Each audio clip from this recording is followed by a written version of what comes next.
ایک دم سے کل حملہ کر دیا گیا ایران کی بندرگاہ بندر عباس کے اوپر.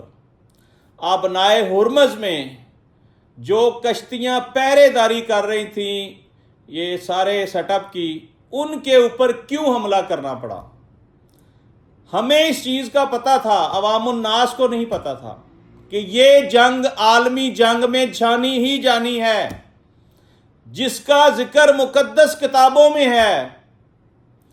دنیا میں یہ عالمی جنگ تیسری عالمی جنگ ہونی ہی ہونی ہے. دنیا کی کوئی طاقت اس کو روک نہیں سکتی.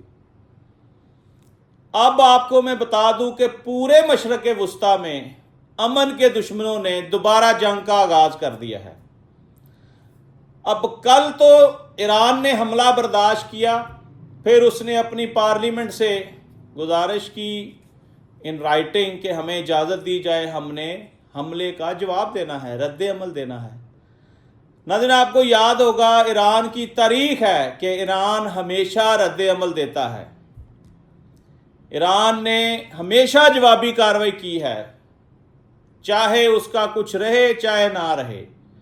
اب انہوں نے ایران کو دوبارہ چھیڑ دیا ہے اور آج ایران نے اندھا دھند میزائل فائر کیے ہیں اسرائیل کے اوپر.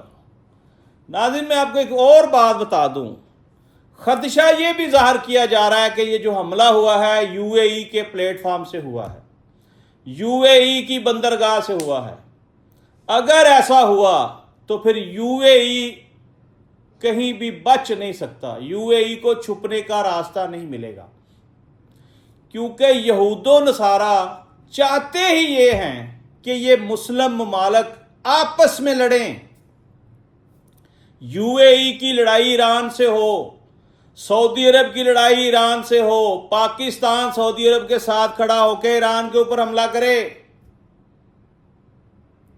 ہمیں ہوش کے ناخن لینے ہوں گے، ہمارے حکمرانوں کو ہوش کے ناخن لینے ہوں گے، یہود و نصارہ کی چالوں کو سمجھنا ہوگا، ان کے بہکاوے میں نہیں آنا.